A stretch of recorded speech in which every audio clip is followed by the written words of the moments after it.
Meet Me in Istanbul by Richard Chisholm.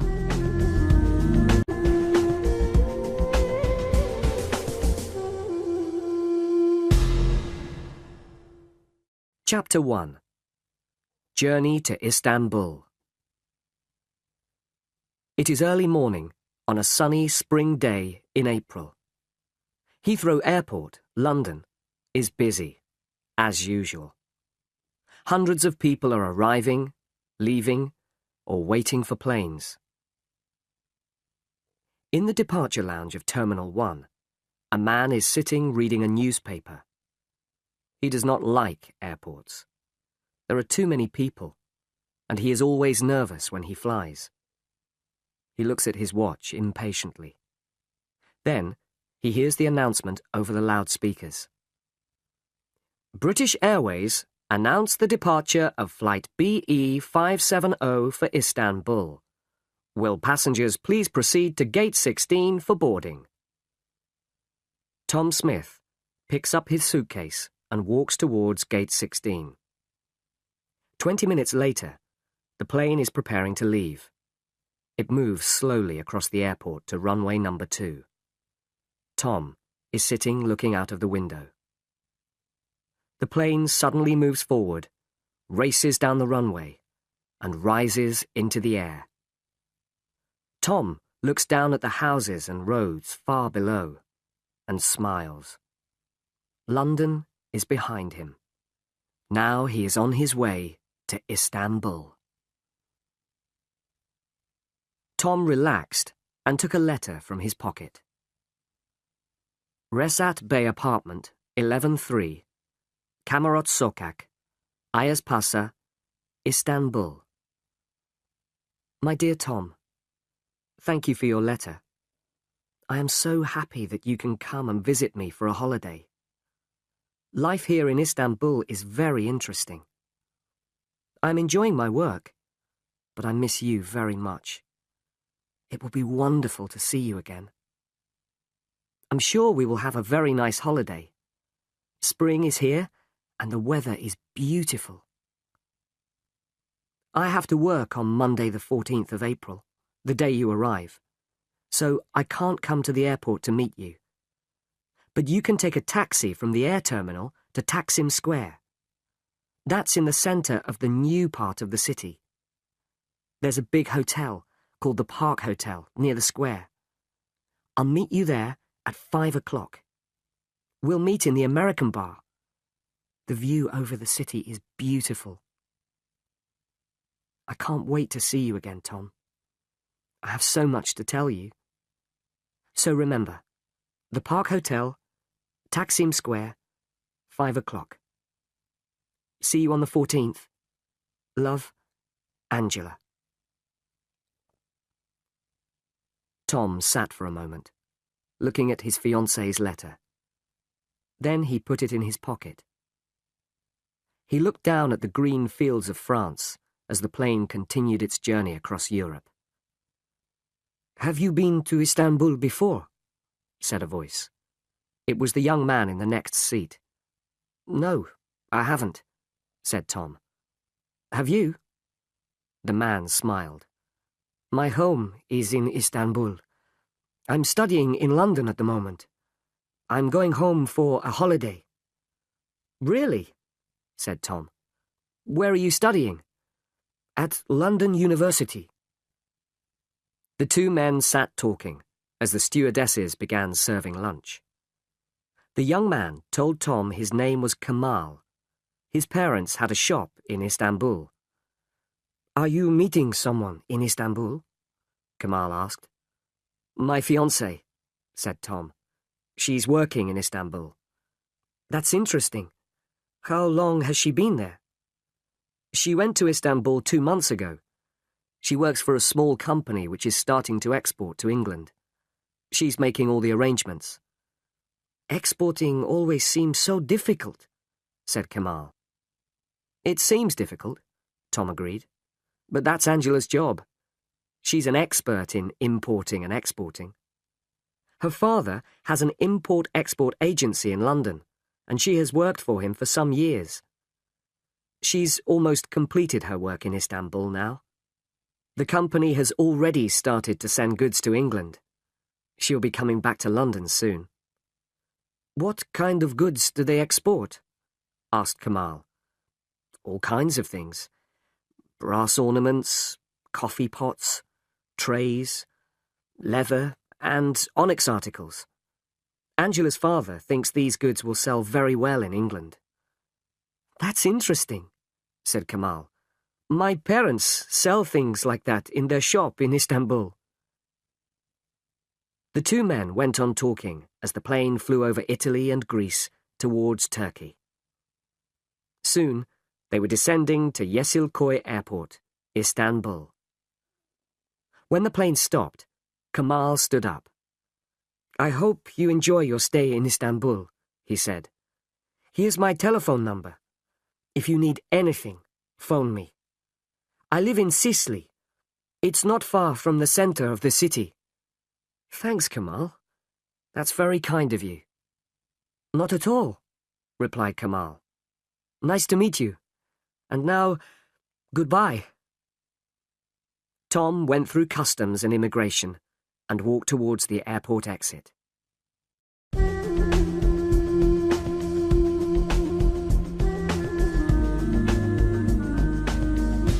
Chapter 2.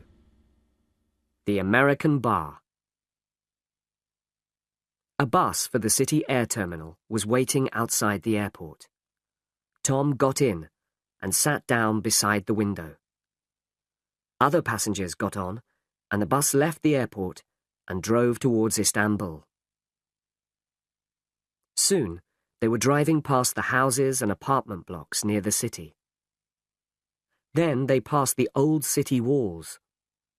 Tom felt excited and looked at everything. He saw beautiful old mosques and street markets. The bus was now approaching the center of old Istanbul. It stopped at some traffic lights. A car stopped beside the bus. The door opened, and a woman got out. Two men were with her. Suddenly, Tom jumped to his feet. It was Angela. Angela! Tom shouted. Angela! Here! It's me, Tom! He knocked on the bus window. Suddenly, the traffic lights changed, and the bus moved forward. Tom ran to the back of the bus. Angela and the two men were going into a building. Angela! He shouted. He stopped. It was too late. The bus was moving quickly down a wide street. The passengers were looking at Tom, and he suddenly felt foolish. He walked back to his seat and sat down. What a surprise, he thought to himself.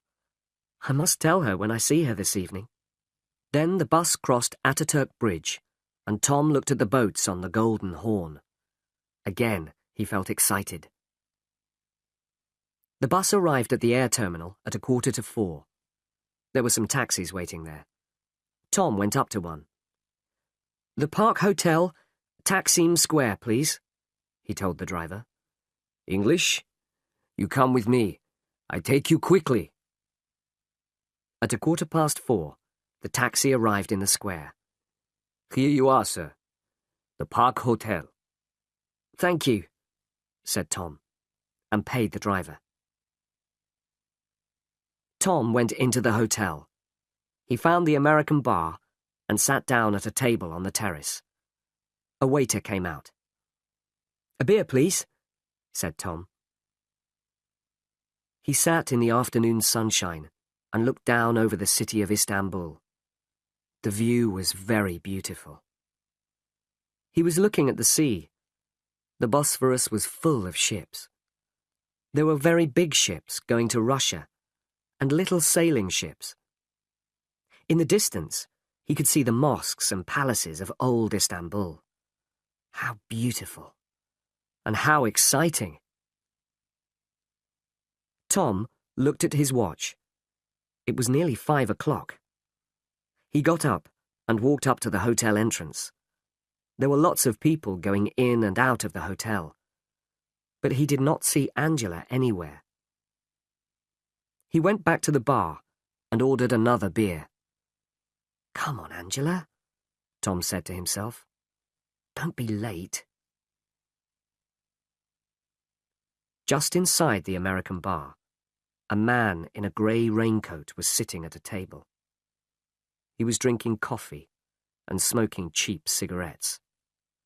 A newspaper lay open on the table in front of him, and from time to time he looked at it. But the man wasn't reading the newspaper. He was watching Tom. It was now 5:20. Tom sat in the evening sunshine. He looked at his watch again and waited. 5:30. 5:45. It was getting dark. He looked at the lights on the Bosphorus. Strange, thought Tom. Angela isn't usually late. Tom sat at the table on the terrace of the American bar, waiting for his fiancée. He waited and waited, and nobody came. And the man in the grey raincoat sat patiently inside the bar, smoking and watching Tom. "Another beer, sir?" asked the waiter. "No. Bring me a black coffee, please." "Have you a telephone?" "Yes, sir. Inside." Tom went into the hotel. There was a telephone beside the reception. Tom dialed Angela's number. The phone rang and rang, but nobody answered it. He put the phone down and turned towards the reception desk. "Excuse me," he asked the receptionist. "Kamarot Sokak. Do you know where it is?" "Yes, it's very near. Go out of the hotel entrance and turn right. Walk along the street, and Kamarot Sokak is 4th on the right." "Thank you," said Tom. Tom went back to the bar. He drank his coffee and paid for his drinks. It was now after 8 o'clock. Tom picked up his suitcase and left the hotel. Inside the bar, the man in the grey raincoat stood up and picked up his newspaper. He put some money on the table and walked out into the street. He stood on the pavement for a moment or two, then started walking.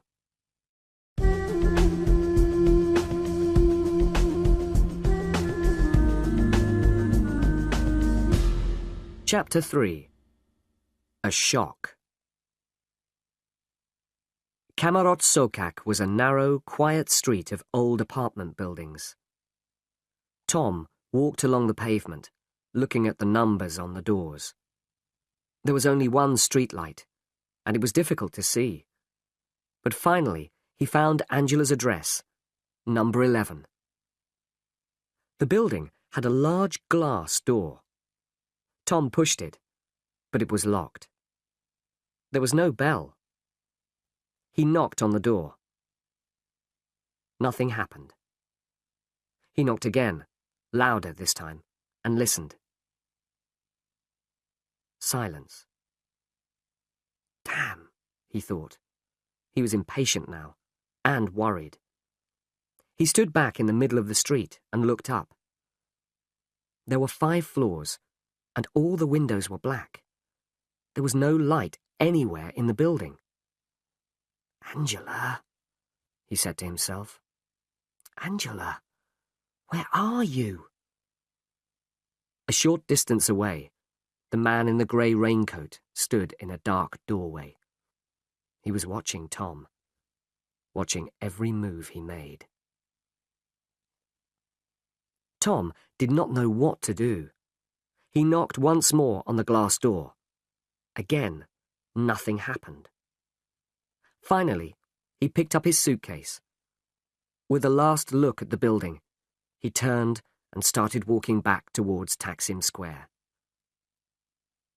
"Tom Smith," he thought to himself as he walked, "you need a hot bath and a good sleep. Then you can decide what to do." The Park Hotel was expensive, but Tom remembered seeing one or two small hotels near Taksim Square. Finally, he was standing outside the Ankara Hotel. He went in. "Good evening," he said to the woman at reception. "I'd like a single room, please." The woman nodded.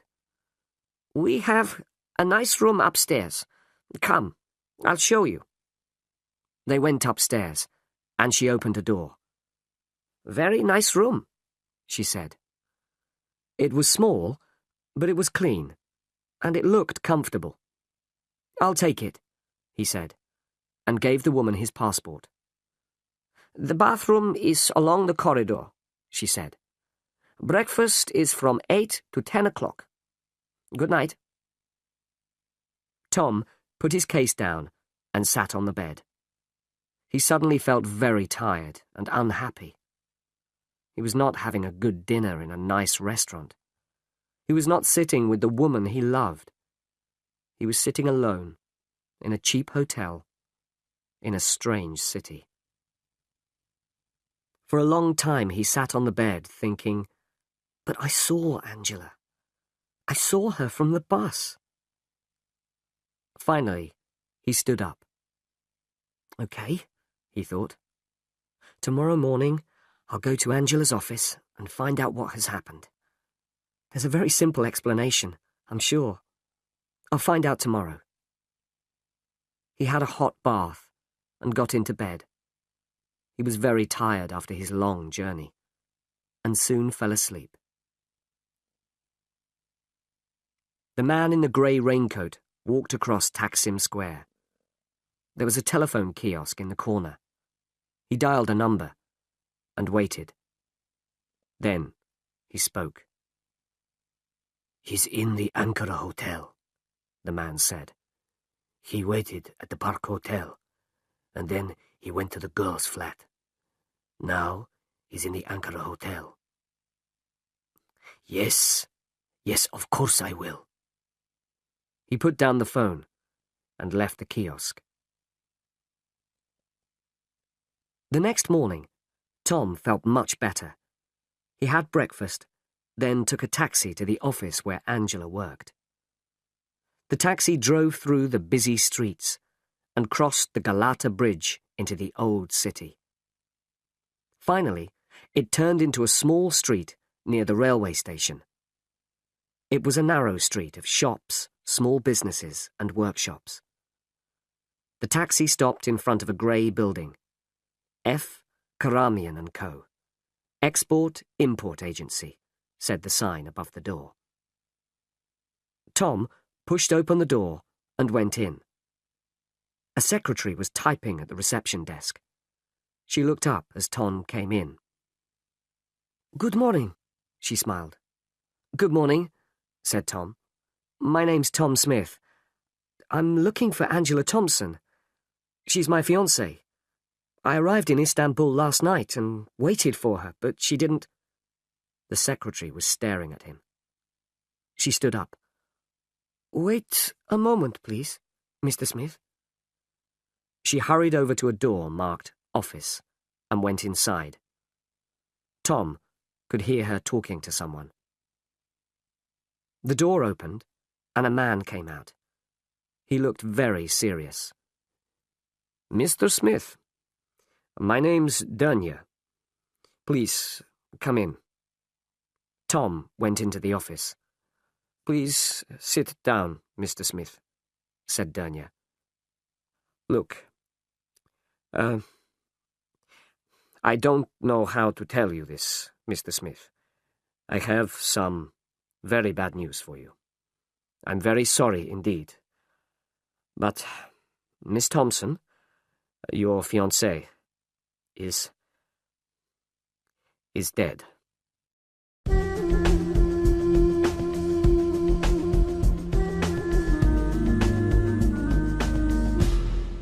Chapter 4. I saw her. "Drink this, Mr. Smith," said Mr. Dunya. He handed Tom a glass of strong brandy.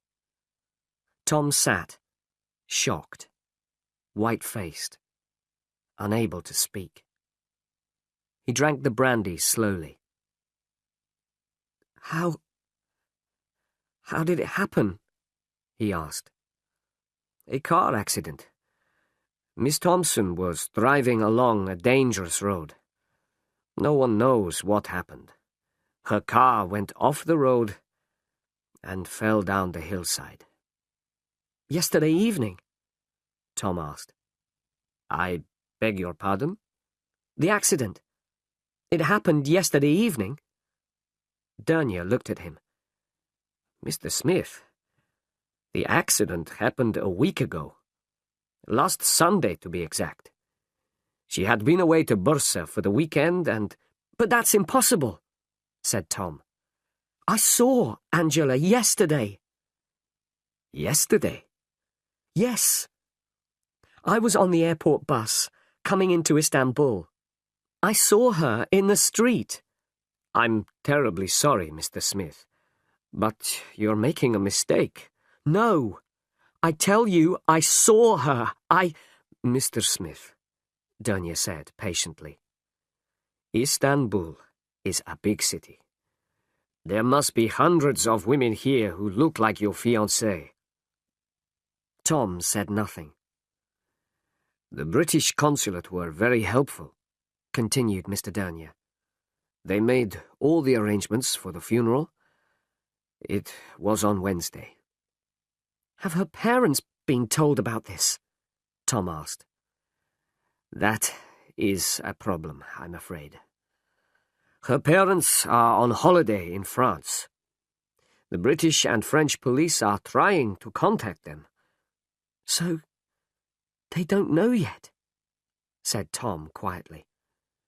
No, they don't, I'm afraid. There was a long silence. Can I have another brandy, please? Asked Tom. Of course. Tom tried hard to think clearly. I thought I saw her yesterday, he said softly. I understand, Mr. Smith. It's a great shock. A terrible tragedy for you. For all of us. After a pause, Dernier asked, What will you do now, Mr. Smith? Is there anything I can do to help? I'm not sure, said Tom. I need some time to think. I don't know what to do. Do you know anyone in Istanbul? Suddenly, Tom remembered Kamal. Yes, I have friends. Don't worry. Look, Mr. Dernier, I can't decide anything now. I think I'll stay in Istanbul for a day or two. I'd like to visit the consulate, and maybe the police. Mr. Dernier opened a drawer in his desk and took out a card. He wrote on it and handed the card to Tom. I've written down the telephone number of Mr. David Pennington. He's the man in the consulate who made the arrangements for the funeral. The other number is my office telephone number. Contact me if you need anything. I'm here during the day. Tom stood up. I must go now, he said. Thank you. You've been most kind. Mr. Dernier walked with him to the door. Well, Mr. Smith, once again, I'm terribly sorry. You know, I was so sure I saw her. So sure, Tom said. I understand, replied Dernier. It's a terrible shock. The two men shook hands. Remember, come here any time if you need anything, said Mr. Dernier. Goodbye now. Goodbye, said Tom, and walked out into the street. Mr. Dernier turned and walked back into his office. He closed the door carefully and sat down at his desk. For a few minutes he sat thinking. Then he picked up the telephone. Tom walked slowly through the crowded streets of old Istanbul. The streets were busy and full of interesting people, shops and cafes. But Tom did not see any of those things. He was not interested in Istanbul. He was not a tourist anymore. Tom was thinking of Angela. He remembered the journey on the bus from the airport. He was sure he had seen Angela. She had been there, on the pavement, getting out of a car. But Dernier said it was not Angela. Angela was dead. She had died a week ago. Tom walked through the streets of the city. He walked through the Grand Bazaar. He walked on and on through narrow old streets. He didn't know where he was, or what time it was. He thought about Angela. He thought again about his journey on the bus from the airport. Again and again he thought about it. And again he saw his fiancée. Then he stopped walking and stood for a moment on the pavement. He was standing on a street beside the sea. Angela isn't dead, he thought. I saw her. He looked in his pocket and found Kamal's telephone number. He walked quickly across the street to a cafe. He went inside to the telephone. Hello?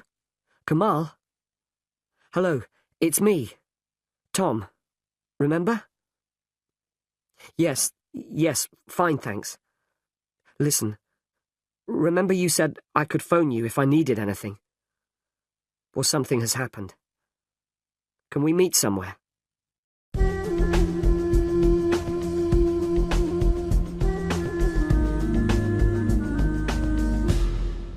Chapter 5. A Disappointing Day. So, said Kamal, you really think you saw her, do you? Kamal and Tom were sitting in the American bar at the Park Hotel. Tom thought carefully for a moment before answering. Yes, he said slowly. Yes, I do. You probably think I imagined it. I understand that. But I'm convinced I saw her. That's all. Kamal nodded. I can't stop thinking about yesterday, Tom continued. I close my eyes and I can see Angela there on the pavement.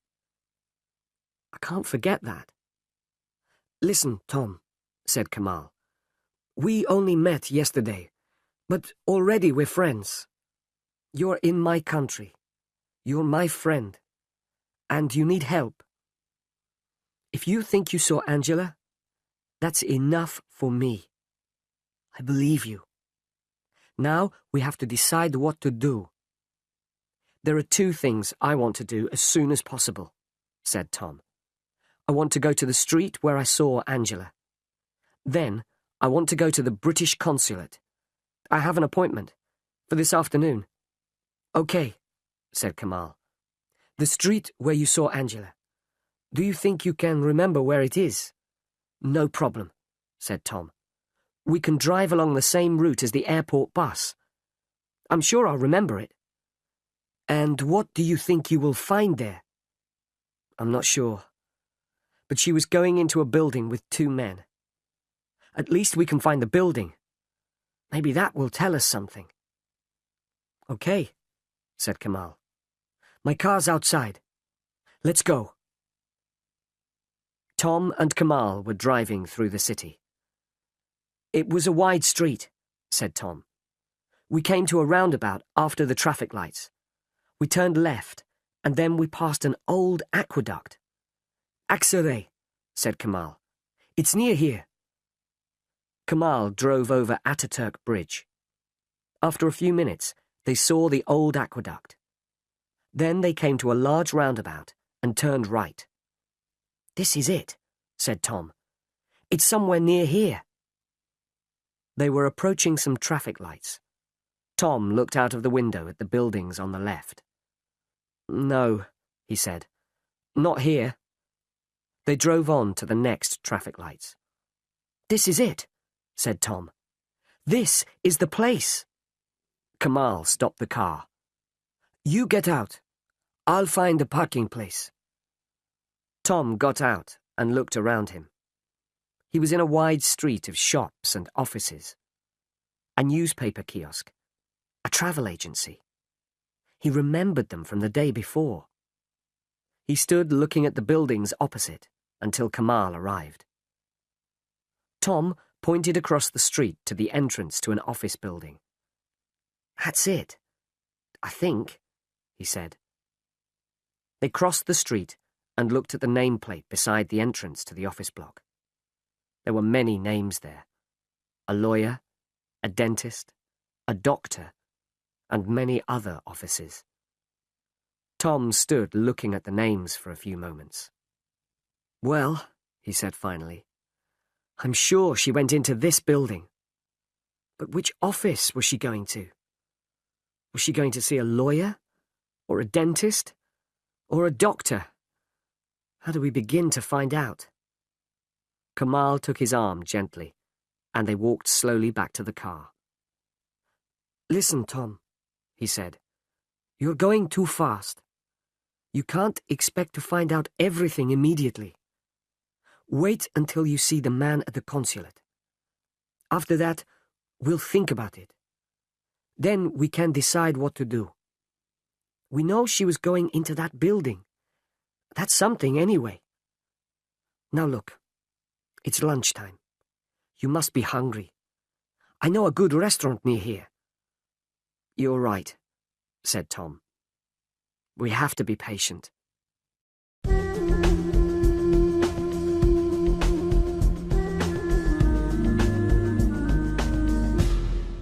Chapter 6. Visit to the Consulate. After lunch, Kamal drove Tom to the British Consulate in Mesrutiet Street. He stopped the car at the gate. "Well, good luck," he said. "I'll wait for you." Tom opened the car door. "It's very good of you to help me like this, Kamal." "Thanks very much." "Not at all," said Kamal. "See you later." Tom went through the consulate gates. The old consulate with beautiful gardens round it looked like a palace. Tom pushed the big door open and went in. "I'd like to see Mr. David Pennington, please," he said at the reception desk. "My name's Tom Smith. I have an appointment." After a few minutes, a tall man wearing glasses came to meet him. "Mr. Smith, my name's Pennington. How do you do?" said the man, holding out his hand. Tom shook Mr. Pennington's hand. "How do you do?" he replied. "Come into my office, please, Mr. Smith. Mr. Dernier told me you were coming." They walked up the beautiful staircase of the consulate and went into Mr. Pennington's office. "Sit down, please," said Pennington. "Mr. Smith, I'm very sorry about your fiancée. It was a great tragedy. Please accept my condolences." "Thank you," said Tom. Mr. Pennington took 2 files from his desk. "This is our report on the accident," he said, "and this is the police report. I can give you copies of these, but perhaps you'd like to ask me some questions first." Tom thought for a moment. "Mr. Pennington," he said, "I think I saw Angela yesterday." Pennington stared at Tom. There was silence in the room.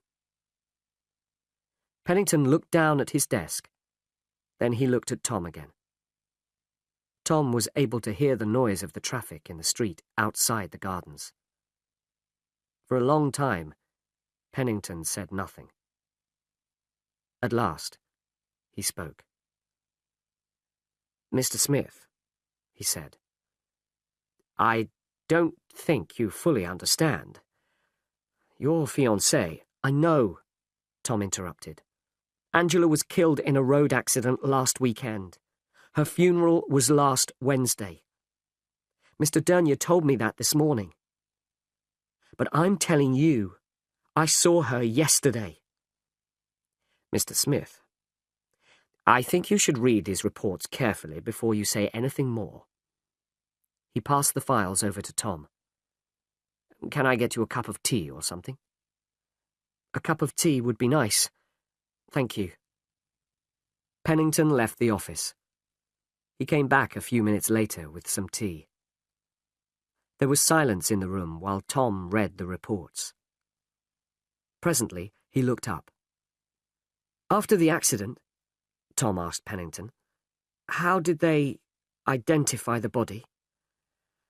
That was difficult, said Pennington. As you know, the accident happened on a dangerous road about 200 kilometers from here. Your fiancé's car crashed through a wall by the side of the road and fell down the hillside. The car burst into flames and was completely burned out. The body was very badly burned, so identification was difficult. But the police found your fiancé's handbag lying near the car. Her passport and papers were in the handbag. The police found out that the car was owned by a car hire company. Miss Thompson had hired the car for the weekend. What about Angela's parents? Tom asked. I'm afraid her parents don't know about the accident yet. They're on a camping holiday in France. The police are trying to contact them. What was she doing on that dangerous road? She spent the weekend in Bursa, sightseeing. It's a very interesting old town. She was on her way back to Istanbul. Tom thought for a moment. And are the police quite satisfied? Tom asked. Yes, said Pennington. The police are convinced that it was an accident. The file is closed. And you people at the consulate? Said Tom quietly. Are you satisfied? For a moment, Pennington said nothing. Yes, Mr. Smith. We are, he said. Our job, among other things, is to look after British citizens in Turkey. We have looked into this matter very carefully, and we are satisfied that it was an accident. Tom said nothing. I really am very sorry, Pennington went on. I understand how you must feel. You've had a terrible shock. My advice to you now is to leave Istanbul. There is nothing you can do here. I'm beginning to think you're right, said Tom. Perhaps I should go home. You know, I really thought I saw Angela, but now, where are you staying? Asked Pennington. The Ankara Hotel, near Taksim Square. Will you be all right? Do you know anyone here? I'm all right, thank you. I have a friend here. Well, Mr. Smith, please think carefully about what I've said. I hope you'll take my advice. If you need anything before you leave, contact me. I'll be glad to help you. Thank you, said Tom, standing up. Thank you for all you've done.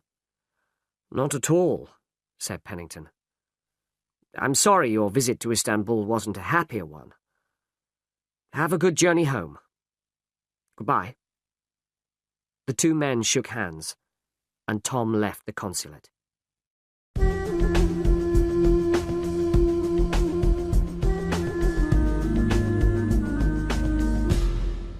Chapter 7. The Man in the Grey Raincoat. Kamal was waiting in the car outside the consulate gates. What did he say? Kamal asked as Tom got in the car. The same as Dernier, Tom replied. It was an accident. Angela's dead. The file is closed. Kamal started the car and drove away from the consulate. Mr. Pennington advised me to go back to London, Tom continued. I'm beginning to think he's right. Kamal said nothing. The police think Angela is dead. and the people at the consulate do too. I'm the only person who doesn't think she's dead. So what am I going to do? Stay here in Istanbul? Go home? Really, I just don't... Now wait a minute. Wait a minute, Tom, said Kamal. How long have you been in Istanbul? Not very long. You've been here less than 24 hours. And what has happened to you in this time? You've had a terrible shock. You've been told that your fiancée was killed in an accident a week ago. But you are sure you saw her from the bus last night. So now you are confused, and you don't know what to do. That's right, isn't it? Tom nodded his head slowly in agreement. Well, I'll tell you what you are going to do, Kamal went on. You're going to come with me to the Topkapi Palace. We can walk through the beautiful gardens there and think about everything carefully. Then we can decide what to do next. Tom smiled. You're right, of course. It has been a difficult day. Exactly, said Kamal. Now it's time to relax a little. They were driving down narrow streets to the Golden Horn. This is the Galata Bridge. It crosses the Golden Horn, said Kamal. Look, isn't it beautiful? They drove slowly across the bridge in the bright sunlight. It is beautiful, said Tom, looking out across the Bosphorus. Very beautiful. They continued across the bridge, turned left, and drove past the railway station. A few minutes later, they came to Santa Sofia, one of the oldest and most beautiful buildings in Istanbul. It was once a church, then a mosque, and now it is a museum. We'll leave the car here, said Kamal. First, I'm going to show you the Palace of Topkapi. They got out of the car in a large park. They were standing in front of the first gate of the palace. The Sultans of Turkey used to live in Topkapi Palace, Kamal explained. Kamal and Tom bought an entrance ticket. They walked through the gate into the gardens of the palace. This is the first courtyard of the palace, went on Kamal. Over there are the royal kitchens, and over there the harem. That's part of the palace where the women lived. They were walking down a wide path. Kamal looked round, and then he took Tom by the arm. Walk a little faster, he said quietly. Tom saw that there was a strange look on Kamal's face. Is anything wrong? He asked. Keep walking, said Kamal, and don't look back. They walked across the courtyard towards the second gate of the palace. Kamal, what's wrong? Said Tom quickly. Someone is following us, answered Kamal. Someone following us? Said Tom. What do you mean? There's a man in a grey raincoat walking behind us. I saw him when we came into the palace. I wasn't sure at first, but I am sure now. They walked on, and then ran through the second gateway. Kamal looked back. The man was still following them. This way, quickly. Kamal led Tom to the entrance of the treasury. Inside, it was very crowded, and it was also dark after the bright sunshine. We're going to separate now, said Kamal. The man won't be able to follow both of us. You take a taxi back to your hotel. Have you got some money? Yes, said Tom. Right, I'll phone you this evening. What are you going to do? Asked Tom. I'm going back to my car. Be careful, said Tom. You too, said Kamal. See you later.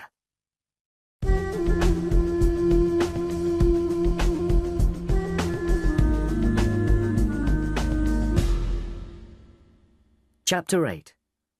A surprise phone call. It was 7 o'clock when Tom arrived in Taksim Square. He got out of the taxi and walked towards his hotel. He felt nervous. Was someone watching him? Was someone sitting in a car watching his hotel? He hurried inside. "Good evening," said the woman at reception. "Good evening," said Tom. He took his room key and went upstairs. He locked his door, took off his shoes, and lay down on the bed. He felt tired, but nervous and excited at the same time. For a long time he lay on the bed, listening to the noises in the street outside, and thinking about one person. Angela. The phone rang. It rang loudly, and Tom jumped nervously. Kamal, he thought, and picked up the receiver. "Yes? This is reception, Mr. Smith. I have a call for you." "Thank you," said Tom. "Hello? Is that Tom Smith?"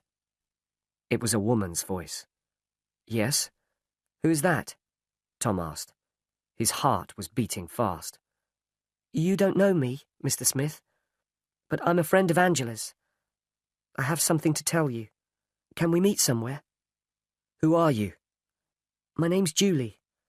As I said, I'm a friend of Angela's. Listen, I don't want to talk on the phone. Can we meet somewhere?" Yes, sure," said Tom, thinking quickly. "Do you know the American bar at the Park Hotel?" "I know it. I'll be there in 20 minutes.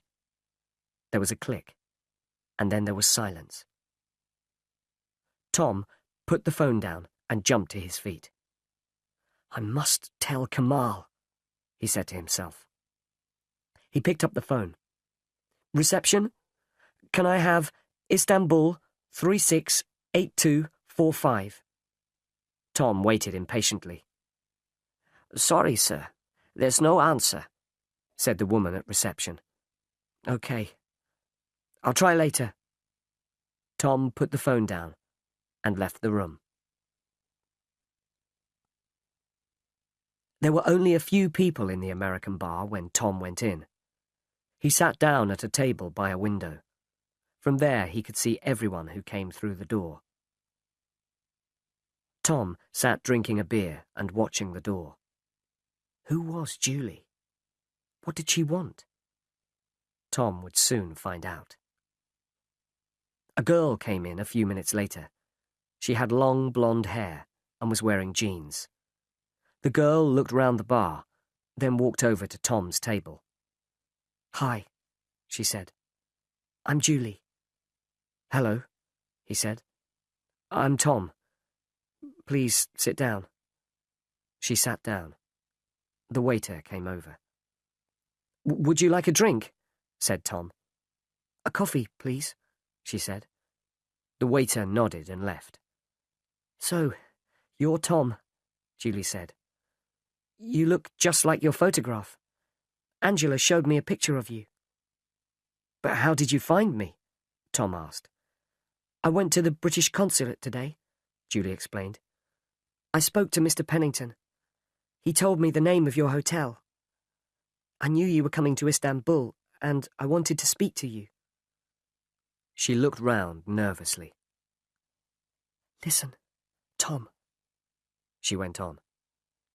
"There's something strange going on. What do you know about Angela's accident?" "Only what the consulate told me today," said Tom.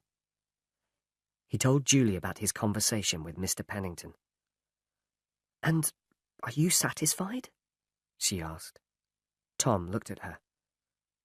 "Tell me what you think," he said slowly.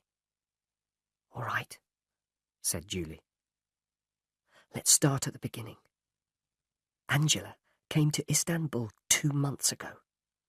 I met her at a party soon after she arrived, and we became good friends. At the beginning, she was happy. She enjoyed her job. She liked working for her boss. Dernia. That's right. Everything was fine. I saw her quite often. We used to have lunch together and go sightseeing. And then, 2 weeks ago, something happened. Angela seemed worried about something. Something to do with her work. I asked her what was wrong, but she didn't want to talk about it. Then, one lunchtime, we were together in a restaurant, and suddenly Dernier came in. The moment she saw him, she became nervous. I think she was afraid of him. Go on, Tom said. Well, I don't know anything else. She never told me what she was worried about. I saw her a few more times. And then she had the accident. She looked at Tom. But it is strange, isn't it? Julie went on. She was worried about something. Her job, or her boss, or something. But she wouldn't talk about it. And then she had an accident. She stopped. That's all, she said. That's what I wanted to tell you. Tom leant across the table. Shall I tell you something? He said quietly. Yesterday, on the way into Istanbul, I saw her. Julie stared at him.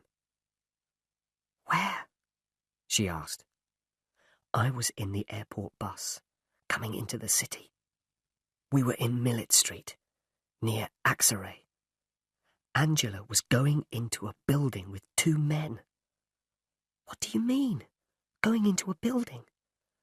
Which building?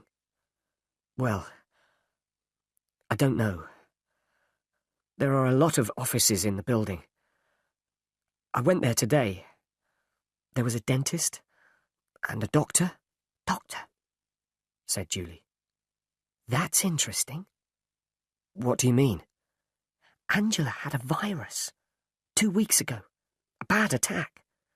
She was getting pills from a doctor. That explains it. She needed more pills or treatment.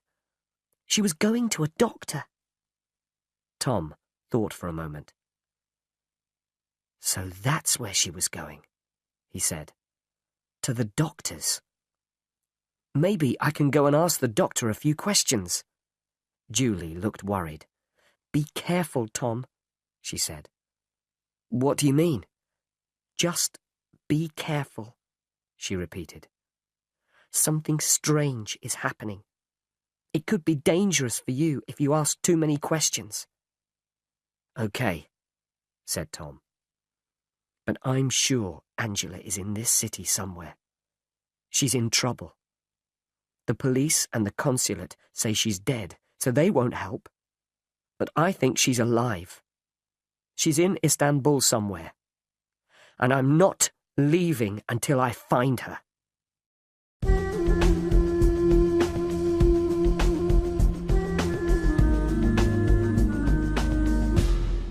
Chapter 9.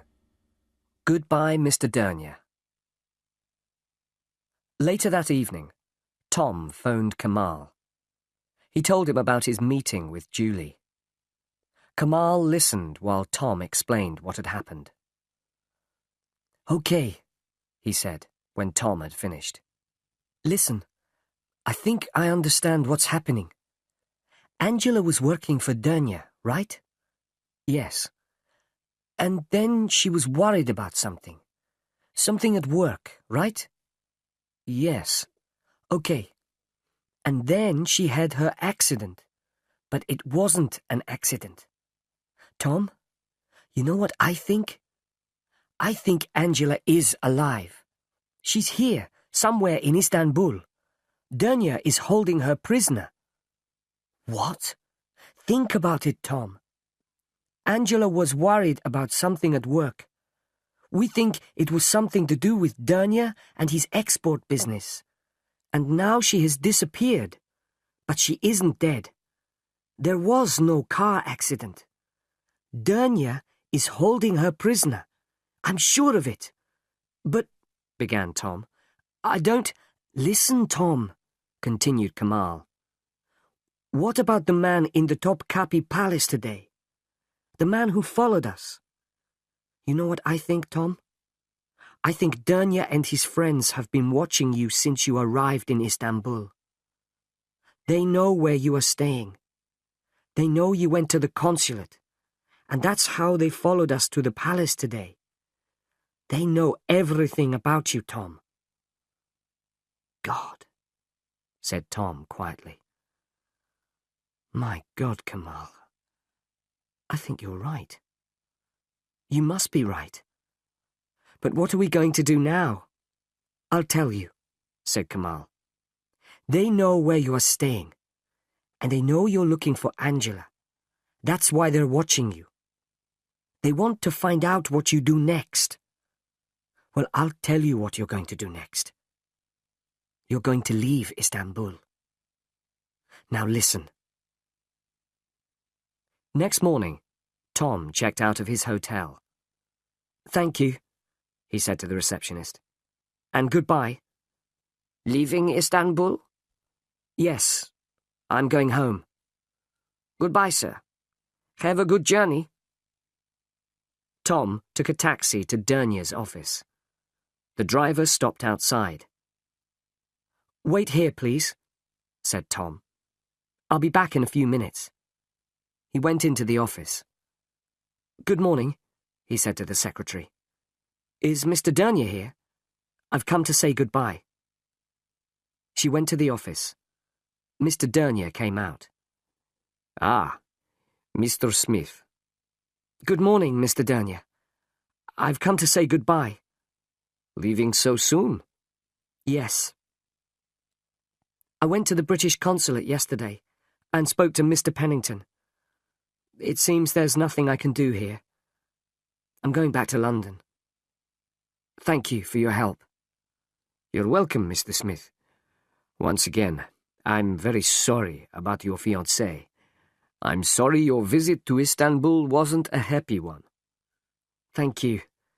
And goodbye. My plane leaves at midday. At midday? I see. Goodbye, Mr. Smith. Have a good journey. The two men shook hands. Tom turned and left the office. His taxi was waiting. The airport, please, he said as he got in. The taxi moved off. Another car, parked 20 meters away, moved away from the pavement and started following.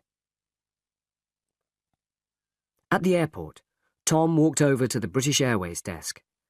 He asked about the flight to London, but he did not check in. Then he bought a newspaper and sat down to wait. He looked round the busy airport. Somewhere among all these people, he thought, someone is watching me. He opened his newspaper and started reading. Then there was an announcement over the loudspeaker. British Airways announced the departure of their flight TK 979 for London. Will passengers please proceed to Gate 6 for boarding? Tom picked up his things and walked towards passport control. There were lots of people at the entrance to passport control. Tom went into the crowd of people and moved towards a large man whose relatives were saying goodbye. Suddenly, he turned and went into the men's toilet. In the toilet, he took off his jacket and started to wash his hands and face. No one followed him into the toilet. Then there was another announcement. British Airways flight TK 979 for London. This is the final announcement. Will passengers please proceed immediately to Gate 6? This gate is now closing. Tom heard the announcement, but didn't move. He looked at his watch and smiled to himself. The man in the grey raincoat walked over to the telephone kiosks and dialed a number. Hello. I saw him leave. Yes, he's on the plane. The man put the phone down and walked away towards the exit. Half an hour later, Tom was in a taxi on his way to Kamal's flat in Sicily. Kamal opened the door. Hello, Tom, he smiled. Everything okay? No problem. smiled Tom. "I went into the crowd at passport control. Then I hid in the toilet at the last minute. Well done! Dernier and his friends will think you have gone back to London. Now you can stay here in my flat, and we can start looking for Angela." "And we know where to start, don't we?" "Yes. Dernier's office," replied Kamal.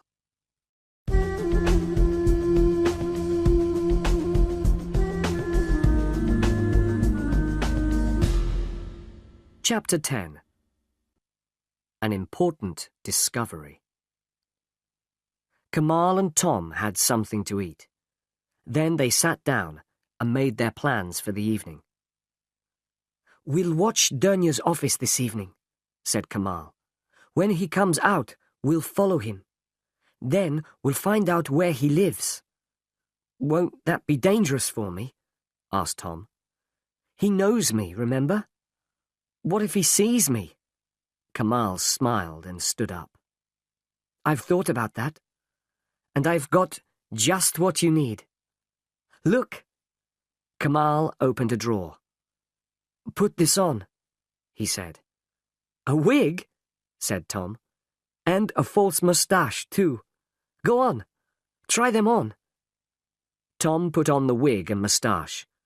He looked in the mirror. "No one will recognize me now," he laughed. "Not even my own mother." "Good," said Kamal. "And if you also wear dark glasses, you will be completely disguised." It was 7 o'clock, and the shops and small businesses in the quiet street were closing. Tom and Kamal sat in the car, waiting patiently. "He'll be leaving soon," said Tom. Further down the street, they could see the entrance to Dernier's office. They sat in silence, watching. Time passed slowly. 7:10. 7:15. Then, suddenly, "There he is," whispered Tom. "That's him." Dernier came out of his office and locked the door carefully behind him. He looked along the street, then walked over to a grey Mercedes car and got in. The Mercedes moved away from the pavement and drove along the street. It turned right onto the main road. "Let's go," said Kamal, and drove down the street. They turned right, following the Mercedes. The main road was busy, and they drove along in the traffic. "There it is," said Kamal. "About 50 meters away, in front of that taxi." "Careful," said Tom. "Don't drive too close. Stay behind the taxi." They drove along the main road, watching the Mercedes. "He's turning left." "Okay." Tom and Kamal followed. They were now driving along the wide street beside the sea. For 20 minutes they drove towards the suburbs of the city. Now they were outside the city centre, and the traffic was moving faster. The Mercedes turned off the main road. "Slow down," said Tom. "You're too near."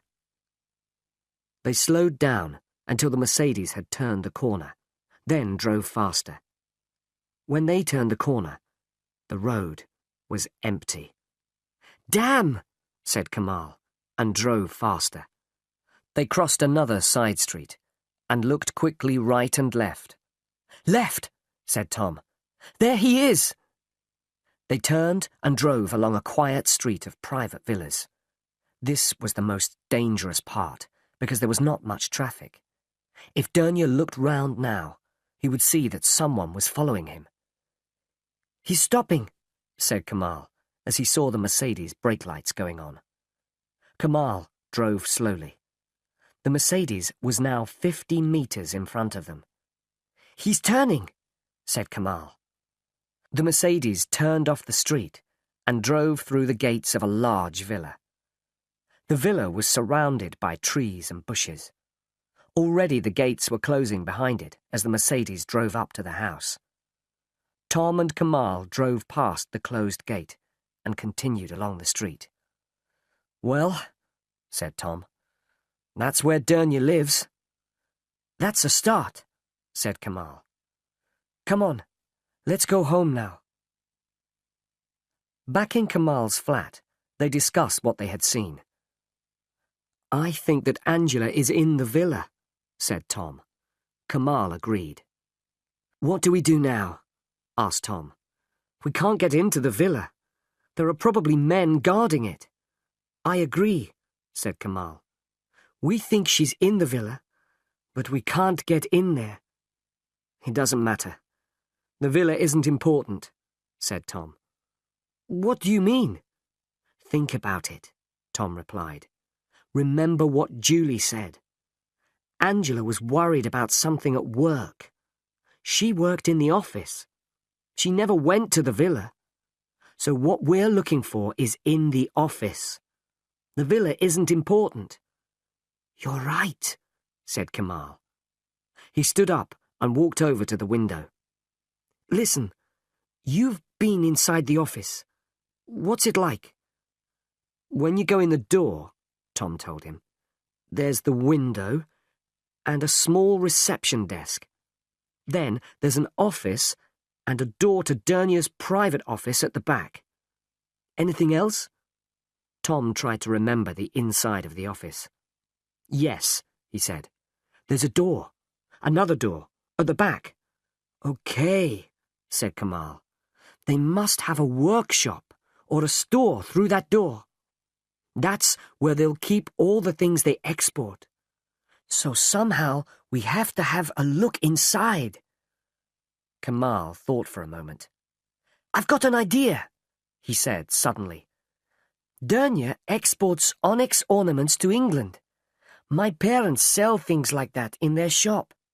So if I had a box of ornaments and I wanted to sell them very cheaply, who would buy them from me?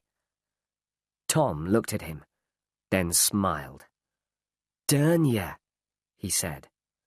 Exactly, smiled Kamal. Now, let's think carefully.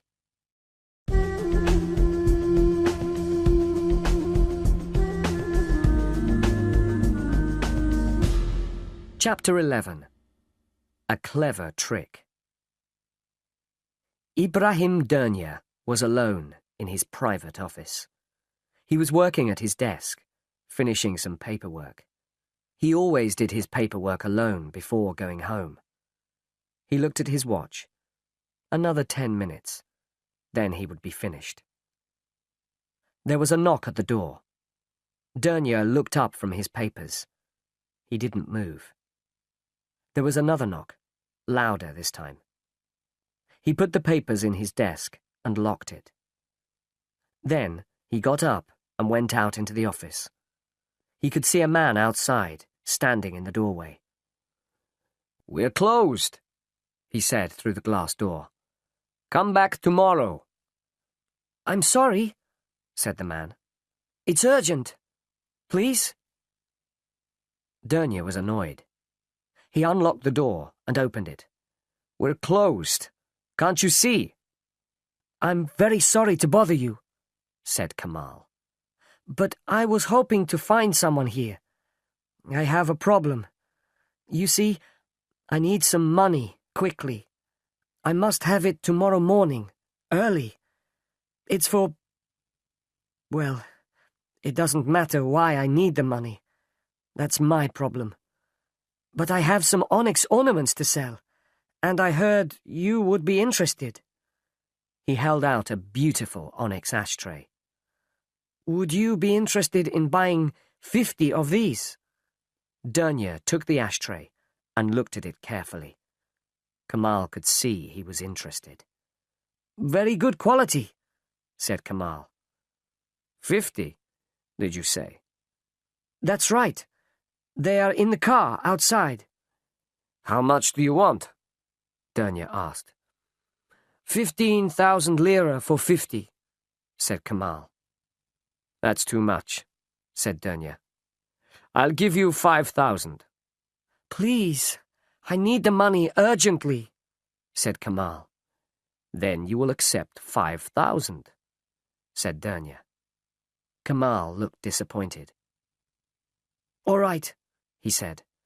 You can have them for 6,000 lire. They're in a big box in the car. Could you help me carry them? They're very heavy. Dernier went with him to the car. Together they carried the box into the office. This is really very kind of you, said Kamal. They are heavy. They carried the box to the back of the office. Kamal looked quickly at the door. Have you got a store somewhere? He asked. I'm sure you don't want the box in your office. Dernier thought for a moment. He looked at the large box in his small office and said, One moment. He took a key from his pocket and unlocked the door. They picked up the box and carried it through into the workshop. It was a long, wide room, with windows on one side. There were a lot of articles in the room. Onyx tables, lamps, ornaments, brass and leather articles. On a workbench, there were rows of tools and cutting equipment. This is fine, said Dernier. Put it down here. They put down the box. Dernier took out his wallet. 6,000 lire, he said. At that moment, the telephone in his office rang. Dernier looked annoyed. Excuse me one moment, he said to Kamal. He went back to his private office. Kamal looked at his watch and smiled as Dernier disappeared through the door. Quickly he looked round the workshop. There was a door at the other end. He looked out of the windows. Outside, there was a small courtyard, and at one end of the courtyard, a wall, 2 meters high. On the workbench, at the end of the workshop, there were several onyx table lamps. Kamal looked quickly at them. They had been cut in half with a cutting instrument. The inside had been removed. Kamal looked closely. Suddenly, Kamal heard Dernier say goodbye. He turned quickly away from the workbench. Sorry to keep you waiting, Dernier said as he came back in. Not at all, said Kamal. I can see you're a very busy man. Dernier counted out 6,000 lire. Thank you, said Kamal. I really need this money. Well, I won't take any more of your time. Dernier walked with him to the door into the street. Thanks again, said Kamal. Good night. Good night, said Dernier, and closed the door. Kamal went back to his car and drove home. Tom was waiting for him. Did it work? He asked as Kamal came into the apartment. Perfectly, smiled Kamal. My brother phoned just at the right moment, when we were in the workshop. Dernier believed my story too, and he gave me a very low price for the onyx. What did you see in the workshop? Kamal looked serious. Well, not very much, I'm afraid. It's just a workshop, or a store. There were lots of onyx and leather articles, brass and tools. And there were some onyx lamps being repaired, I think. But there's a courtyard outside, and another building opposite. I'm sure that it belongs to Dernier. And more important, there's a wall at one end of the courtyard, which isn't too high, meaning that it wouldn't be too difficult to climb over it.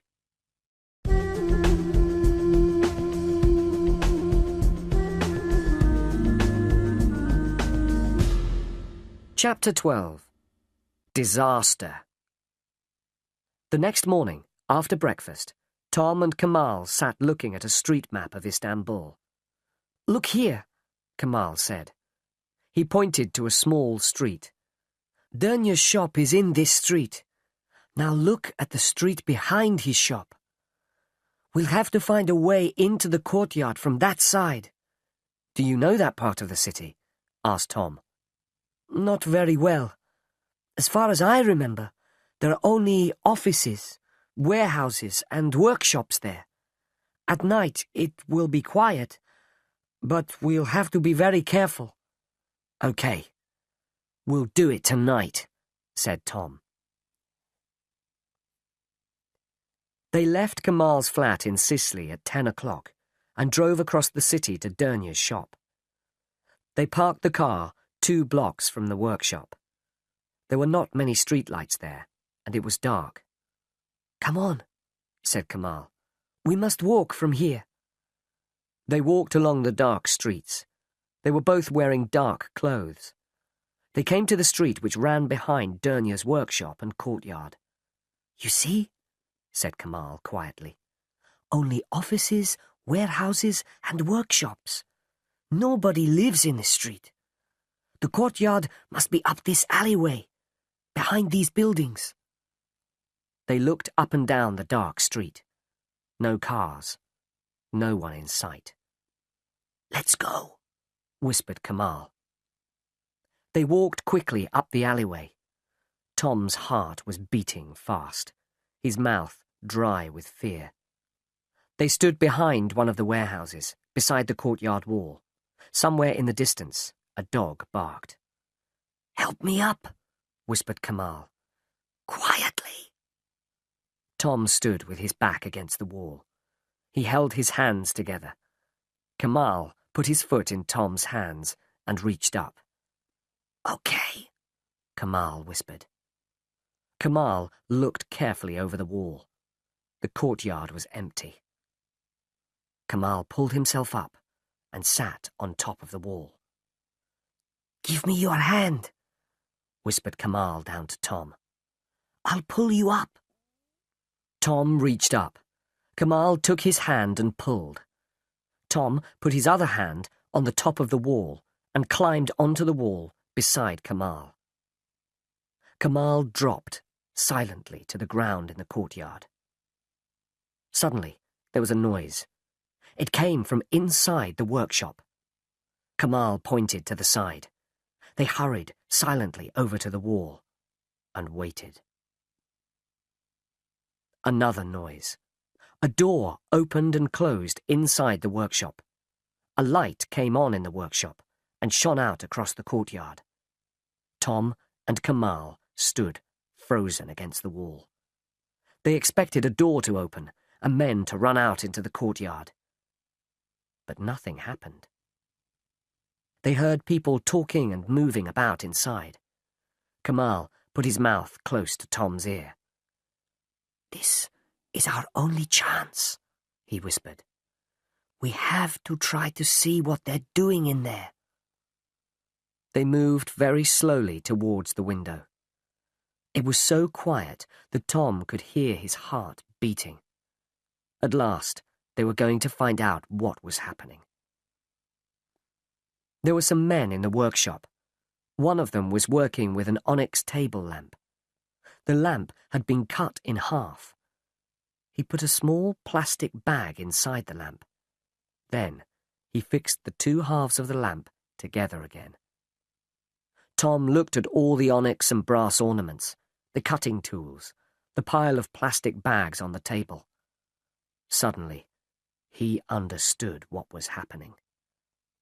Ornaments for export to England. And inside the ornaments, opium. "So that's it," he whispered to Kamal. "They're smuggling drugs in the ornaments." Tom stepped back from the window. Perhaps he was excited by what he had seen. Perhaps he forgot where he was. But suddenly, he put his foot on a stone and slipped. He put out his hand and knocked against a piece of wood. The piece of wood fell to the ground with a loud crash. A light came on. A door opened, and men rushed out. "Run!" shouted Kamal. "Stop!" shouted a man. "Catch them!" Seconds later, Tom and Kamal were at the wall. They jumped, but Tom was too slow. One of the men caught his legs and pulled him to the ground. Kamal turned to help Tom. Then it was too late. The other men jumped up and pulled him back into the courtyard.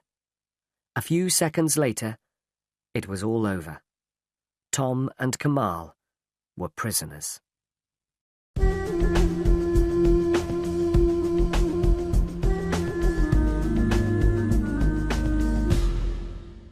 Chapter 13. Journey into Danger.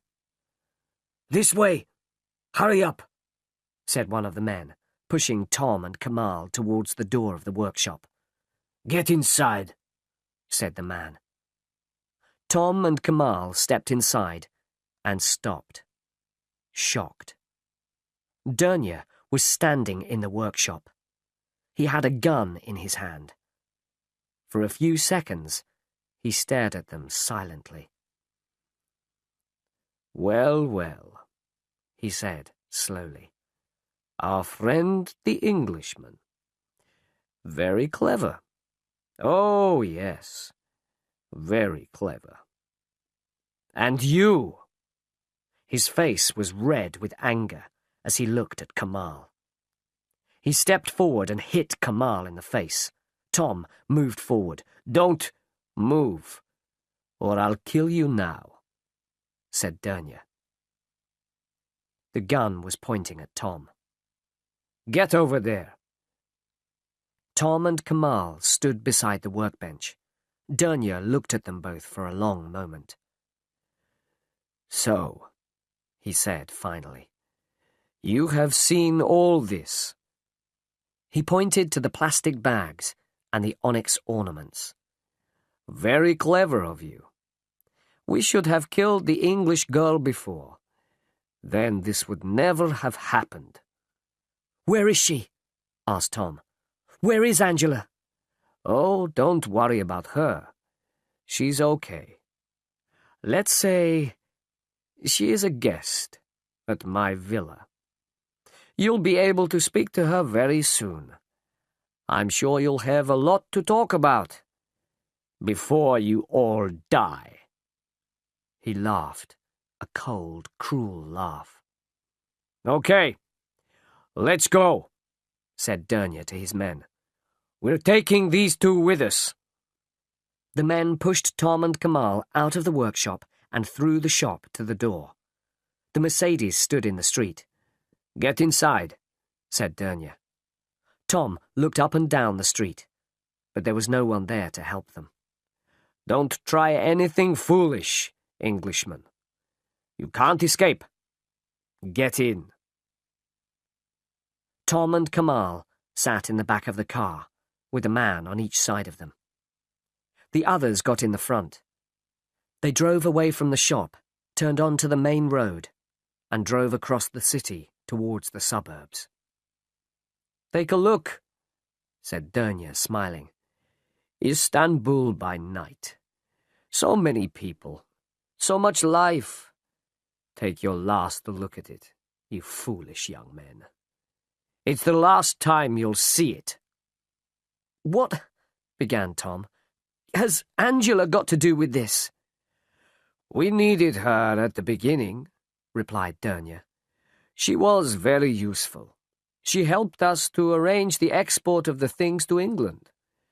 She didn't know anything about our other business.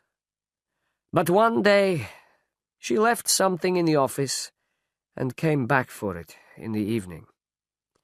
Most unfortunate for her. She saw what we were doing. After that, I could not let her go." "Where is she?" asked Tom urgently. "Ah, I'm not a cruel man," replied Dernier. "I did not kill her.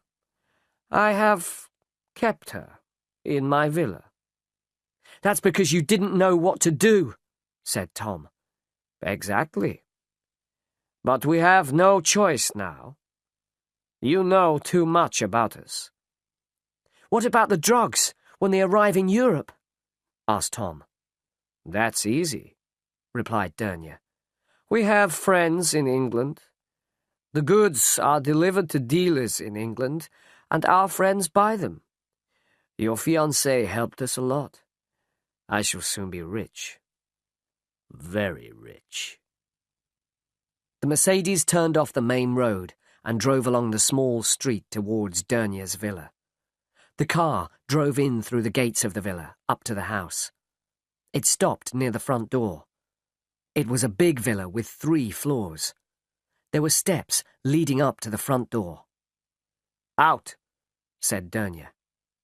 They got out of the car. There was one small light above the front door of the villa. The rest of the house was in complete darkness. Tom looked around. He was looking for a way to escape. Dernier saw him. "If you try to escape, I'll shoot you," he said. "Now get inside." They started walking up the steps to the front door. "Stop!" shouted a voice. Suddenly, a blinding light came on. The garden of the villa was full of men running towards them.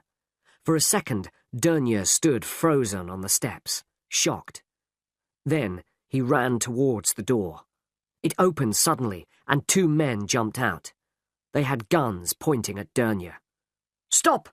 This is the police! Stop, or we'll shoot!" Dernier dropped his gun and slowly put his hands above his head. His men did the same. "The police," Kamal said. "We're safe." At that moment, the door of the villa opened, and a girl ran out. "Tom!" she shouted. "Tom!" Tom turned round quickly. "Angela!" For a long time they stood, unable to speak, holding each other. "Oh, Tom," said Angela.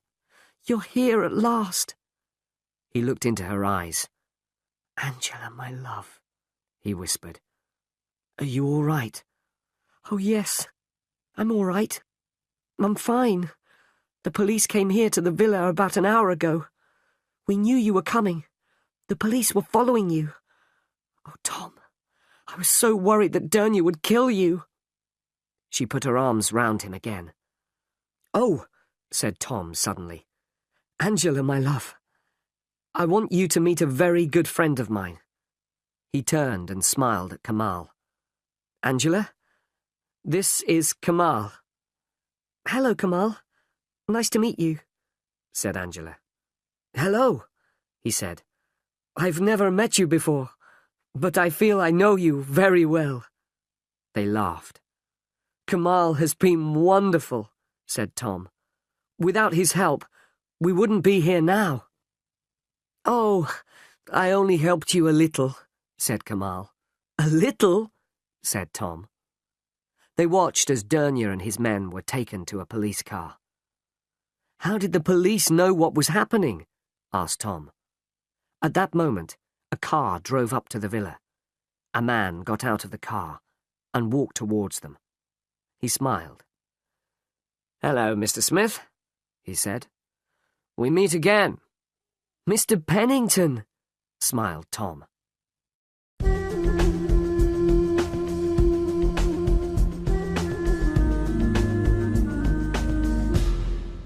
Chapter 14. Time for a holiday. Later that night, Tom, Kamal, and Angela were relaxing. They were sitting in Mr. Pennington's flat in the consulate building. David Pennington was telling them what had happened. "Julie came to see me here at the consulate," he explained. "She told me about her conversation with Tom. Then I was convinced that Tom's story was true. I contacted the Turkish police again. After that, I tried to contact you, Tom, but you had left your hotel. We thought you'd gone back to England." "No," smiled Tom. He looked at Angela. "I had some urgent business here in Istanbul." They all laughed. "How did they treat you in the villa?" asked Tom. "They treated me very well," replied Angela. "When my virus was very bad, they took me to the doctor. But I was terribly worried on the Monday you were arriving in Istanbul. Dernier knew you were coming because I had told him earlier, and I knew he was going to send someone to follow you. I was terribly worried." "They made a big mistake when they took you to the doctor," said Tom. "If I had not seen you from the bus—" "Don't," said Angela. "Don't even think about it." "What about the car accident?" said Kamal. How did they arrange that? I wonder whose body was in the burnt-out car. There was silence while they thought about that. The police will have to find that out, said Pennington finally. It was a very clever plan of Dernier's, said Tom. Very clever. Yes, agreed Pennington. And drug smugglers like Dernier can make millions of pounds. Well, it's over now, said Angela. She turned to Tom. Do you remember the letter I wrote to you, Tom? I said that life here in Istanbul is very interesting. I was right, wasn't I? They all laughed. Yes, said Tom. A little bit too interesting for me. After all this, do you know what I want? What? I want a really dull, uninteresting holiday in Istanbul.